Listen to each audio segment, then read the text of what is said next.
W.E.S.T podcast. Wrestling, entertainment, sports, and travel. Home of the 2024 MLB World Champion Dodgers. And now, here's your host, W.E.S.T.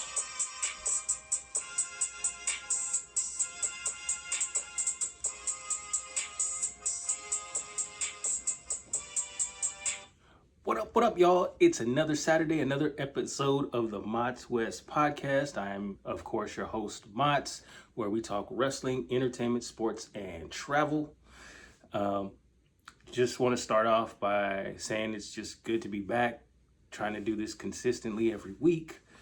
I want to open by talking about little things, like how much do the little things that you do in your life matter? Like, for example, like littering, like throwing trash away in a trash can or a dumpster, whatever. Does that really matter to you? Or if you throw something on the ground, will you just willy-nilly throw something on the ground, or will you make the extra effort to actually go to a trash can and put your trash in the trash can? Or when you're at the store, will you actually go and take the shopping cart back to the shopping cart rack, or to the front of the store, or to wherever the trash or the shopping carts are supposed to go? Or seatbelts. When you get in the car, I know people my age, we were back in the day, it was like optional. We lived literally before seatbelts became a law. When I was a kid, a seatbelt, some cars, all cars came with seatbelts when I was a kid, but it was optional on whether you had to wear them. And then later on in life, they became law.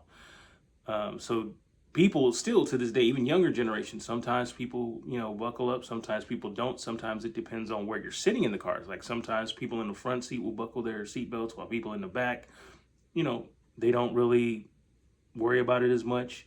But to me, those little things, I do all those. Like I wear my seatbelt. I am borderline obsessed with finding a trash can, to where it's not ADHD, but ADD or whatever, to where obsessive compulsive on finding trash cans. Like even when I have a little like gum wrapper or candy wrapper, like I look for a trash can. And it actually, to the point where it frustrates me when I can't find like a trash can, a wastebasket to throw my trash in.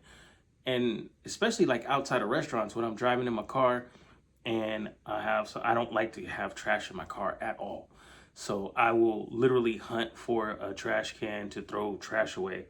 And then as far as putting the carts away, depending on where I'm at, I can get a little,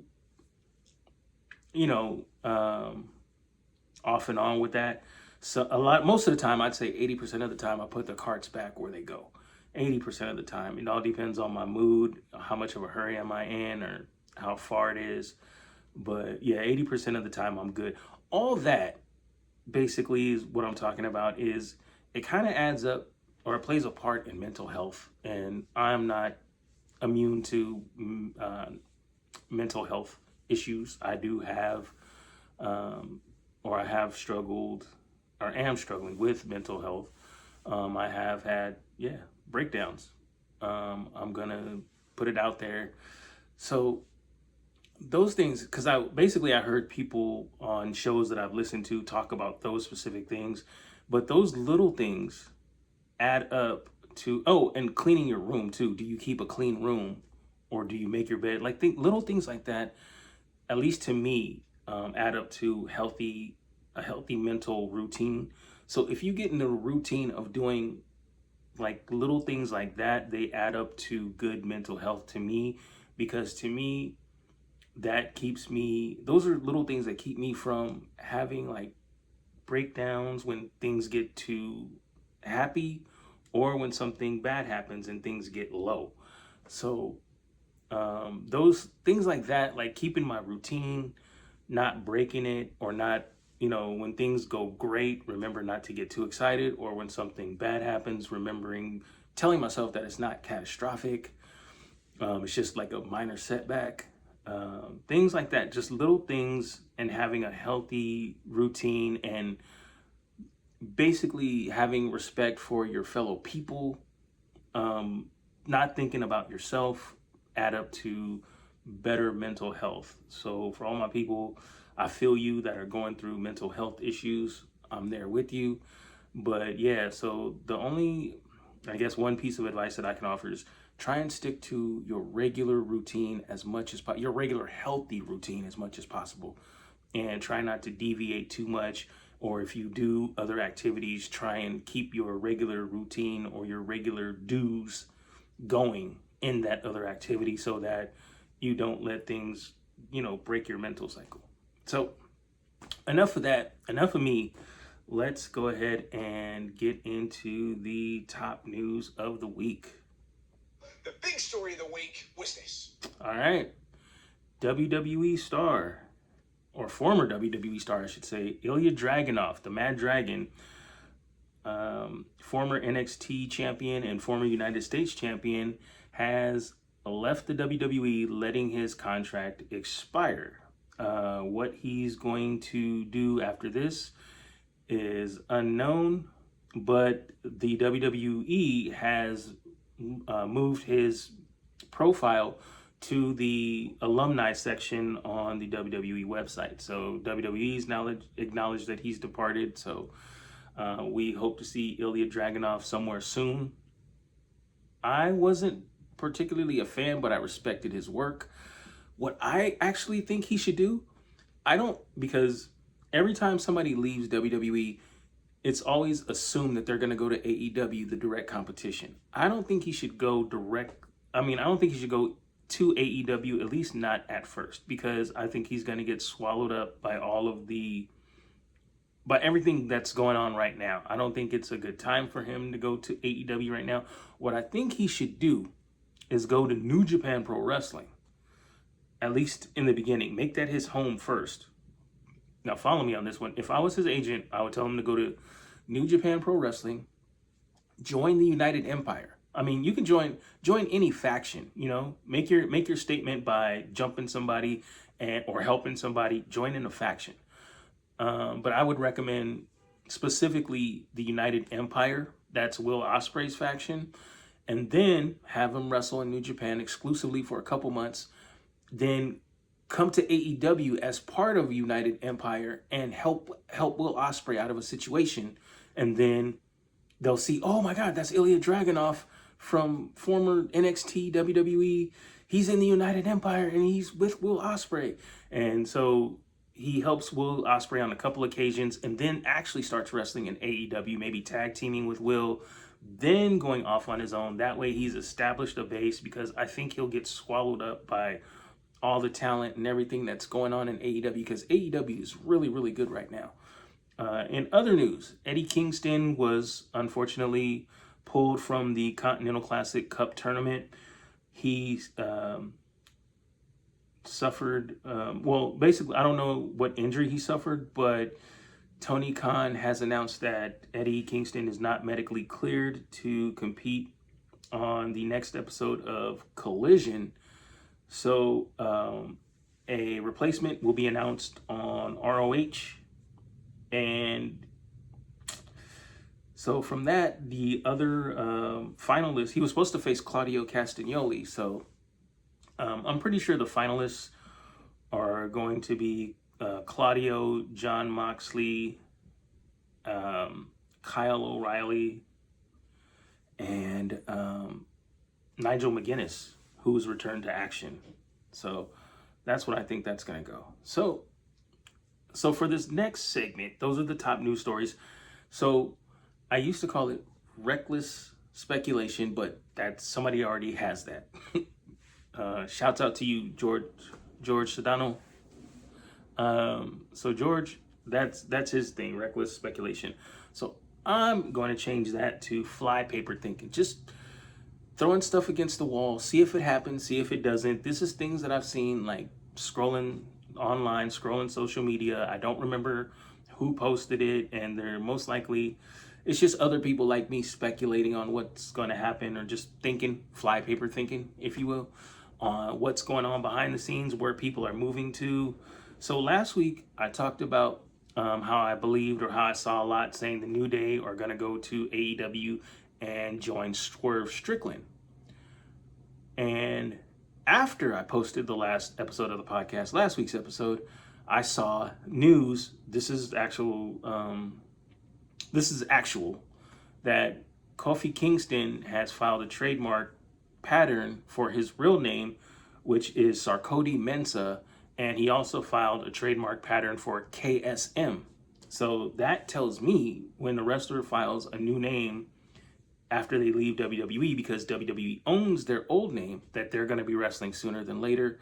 So I'm putting more stock into that rumor, or into Kofi and Xavier Woods heading to AEW. I didn't say much about Bayley because I really didn't see anything or hear anything. Like I said, when somebody leaves WWE or is absent from WWE, or it's rumored they're going to leave, it's automatically assumed they're going to go to AEW. But in Bayley's case, after I posted last week's episode, somebody posted a Twitter exchange between Bayley and Elena Black of TNA, formerly Cora Jade in NXT. And it kind of went something like, and I'm just paraphrasing right here, it kind of went, Bayley tweeted, "So you really want to hurt me?" And then Elena tweeted back, "Yeah, but you're too scared to come to TNA." And then Bayley responded, "Call me." So Bayley probably could be headed to TNA. Let's see who's living their best week. Now, this is the part where I kind of break down what's going on in wrestling, because wrestling is on just about every night of the week, Saturday through Saturday. And there's a lot going on, but the way you can tell what's going on in each show is by watching the end, which is normally the main event. And so we're going to start with Saturday. Last Saturday was Collision on TNT. Every Saturday at 5 p.m. Sometimes it changes. But you had Kyle O'Reilly defeating Roderick Strong in the last first round match of the Continental Cup Classic tournament. And after the match, Roderick Strong seemed a little bit salty about losing. He pushed Kyle O'Reilly to the ground, but they've been friends and, you could say, not blood related family for so long that, Roddy just he's hot-headed, had a brain fart, and they hugged it out afterwards. So that was Collision.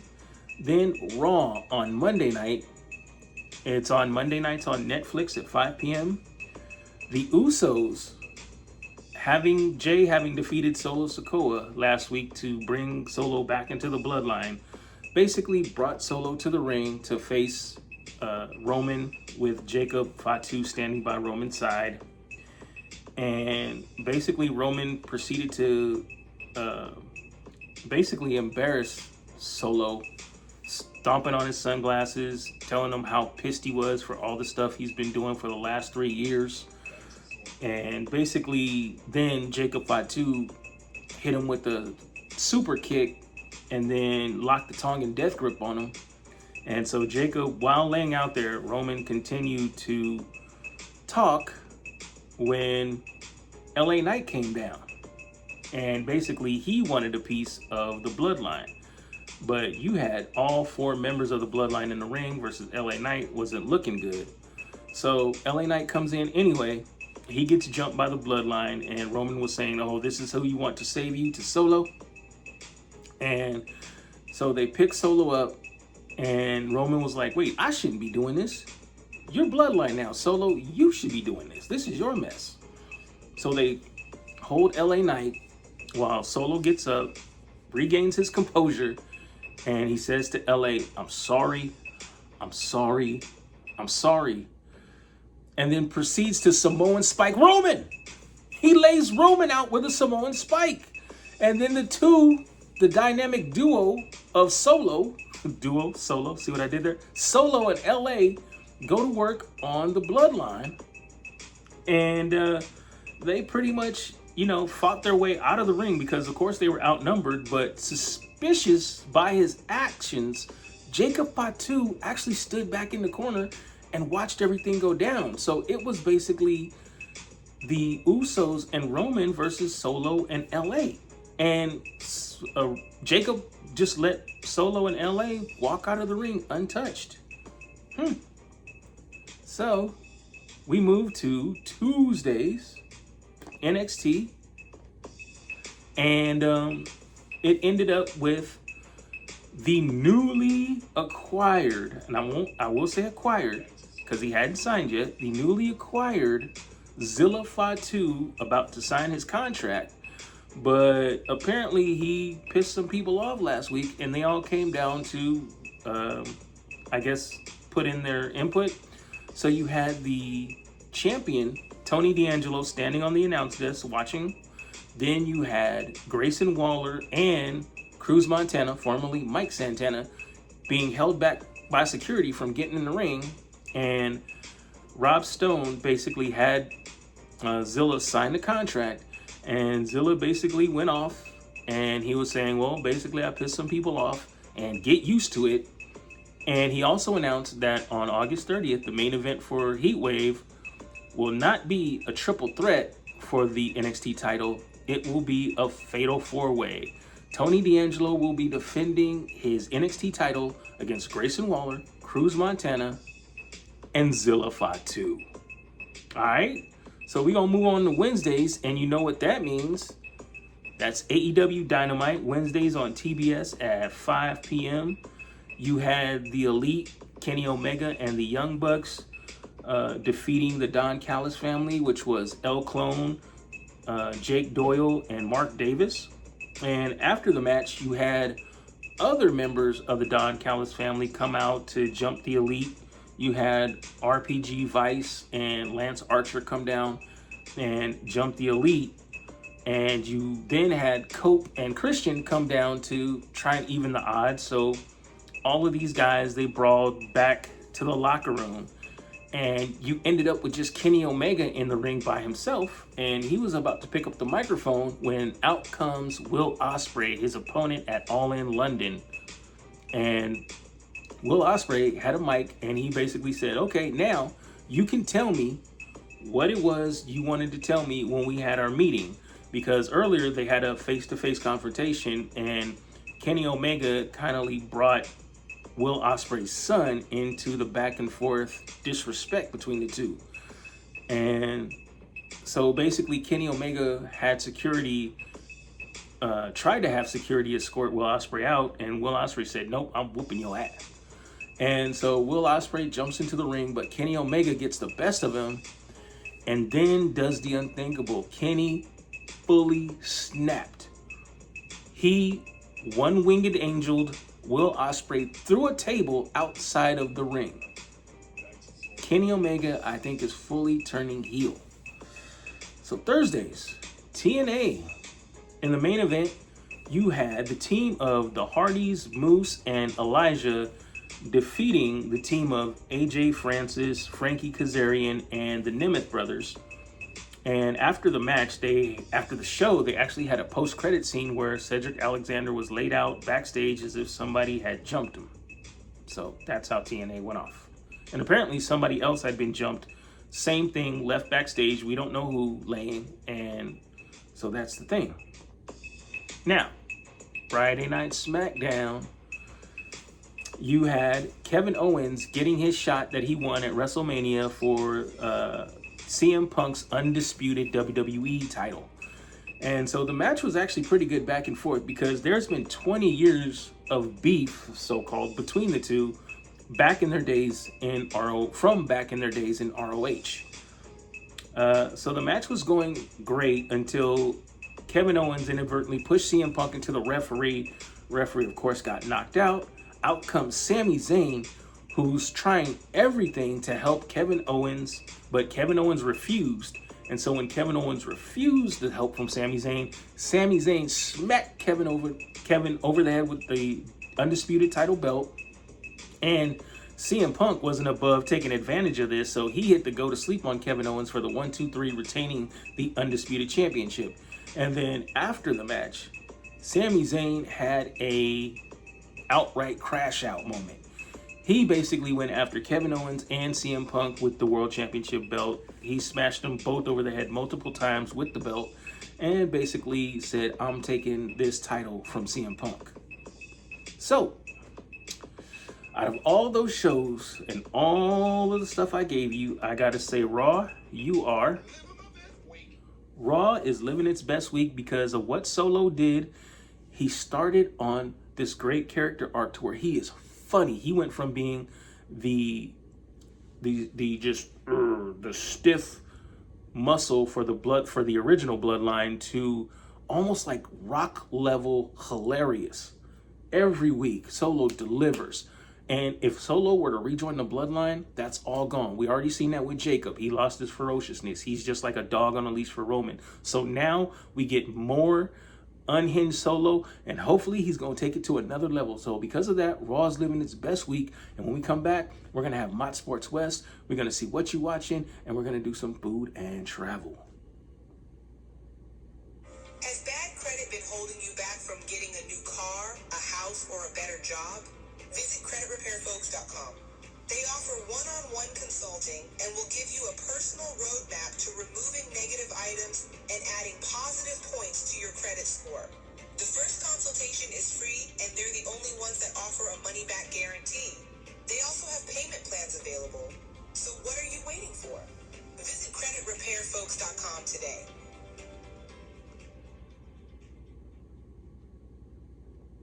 Our coaching did a horrible job. The players did a horrible job. We got our ass kicked. That's the great thing about sports. You play to win. And I don't care if you don't have any wins.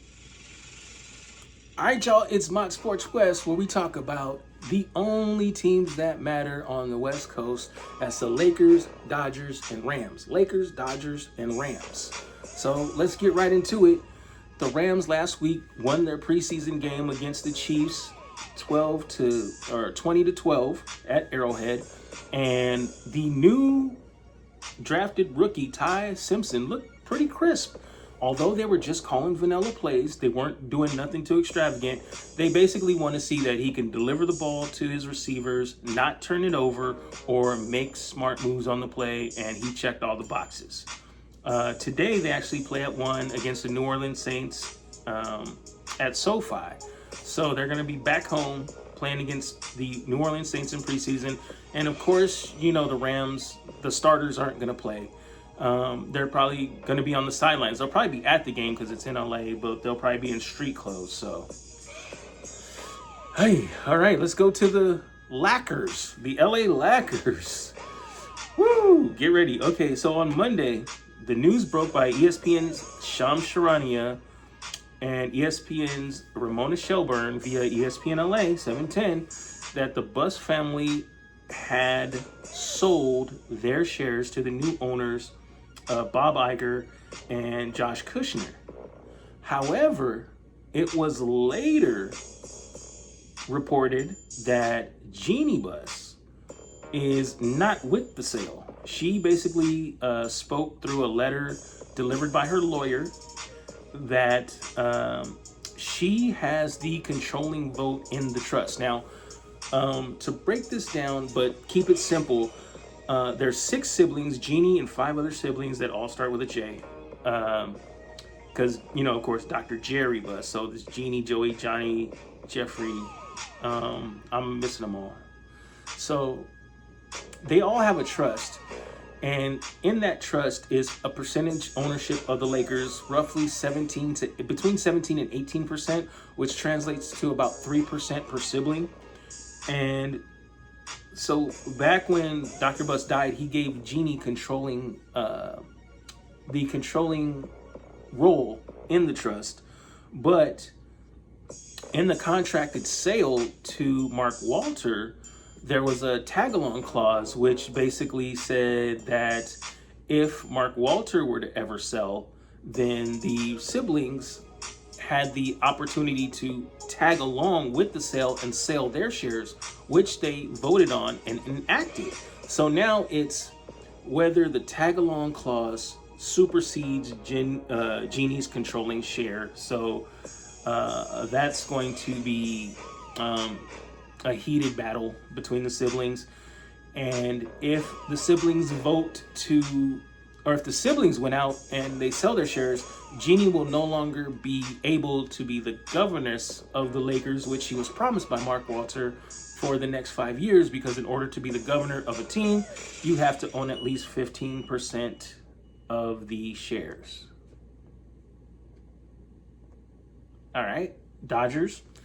So last night they beat the Pirates 5-4 in 10 innings. And their next game is going to be tonight at Dodger Stadium against the Pirates again at 7:10 p.m. So last night, the Dodgers basically walked it off at the bottom of the 10th inning, maintaining their hold of the NL West. So we'll see what's happening. They've been on coming back from a losing streak lately, so we'll see if they can continue the winning today. And newly added to Mott Sports West is LeBron James news. Why? Because F you hating, disrespectful, ungrateful Laker fans. Now, I don't mean the ones that appreciated LeBron when he was there and basically supported him and was happy and respected his contributions to what he brought to the team, because he came willingly. He came willingly when the Lakers were irrelevant. And he brought them a championship and kept them in contention. And people want to say, oh, well, you know, Genie, he had the Lakers in a chokehold and he had the Lakers under his thumb. And so what? He wanted to win. He won championships in the last, 10 years before he came, while you guys were still losers and lackers. So yes, he knew how to win. And he wanted to bring that to the Lakers and bring that to LA, but y'all didn't see it. Y'all thought, oh, LeBron just wants control of everything. Man, so F y'all. So in the latest LeBron news, the 76ers have finalized a deal to add veteran assistant coach Phil Handy to the 76ers staff. Now, this is relevant because he was on the coaching staff with LeBron teams basically when Cleveland won the title in 2016, when the Lakers were irrelevant, and when the Lakers won their 2020 championship with LeBron when they were relevant. And he also helped Toronto win the NBA championship in 2019. So this is the perfect bridge for the 76ers to basically help the other stars like Joel Embiid and Jaylen Brown and VJ Edgecombe play with LeBron and Tyrese Maxey. I can't forget Tyrese Maxey. So we're going to be watching out for what the 76ers do, no matter what you Laker fans do. And I'm going to let you know what I'm watching and what are you watching. So right now I'm watching Lanterns, which is basically a DC Universe show, not Marvel, but a show about the Green Lantern or Green Lanterns. So for those of you that are like me, my age, I grew up with a white Green Lantern, which was Hal Jordan, which was, I believe, he wasn't the original Green Lantern. There was a Green Lantern before him, but which didn't have anything to do with the Green Lanterns now. So basically the Green Lanterns now are space cops. They're made of different races of aliens, including humans now, that basically are responsible for their part of the galaxy, policing it from alien threats.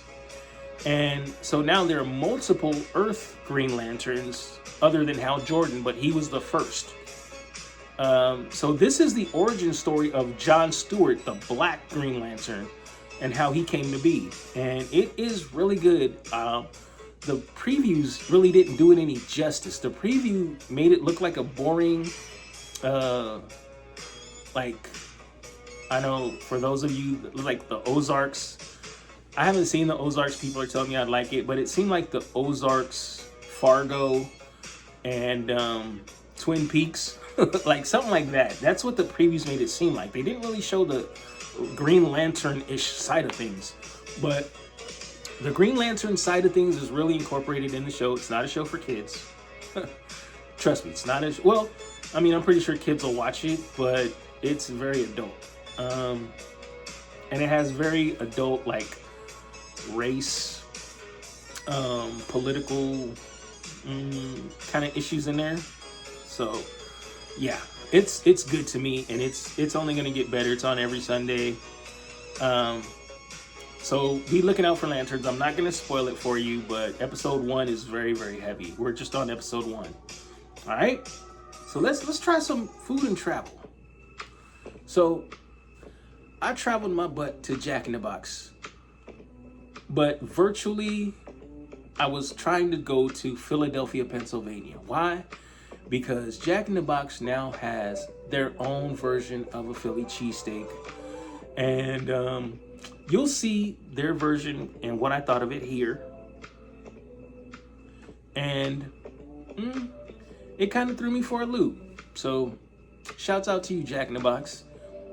And I'm going to come back next week, and we're going to have more wrestling, entertainment, sports, and travel. And I hope you come back next week to check me out.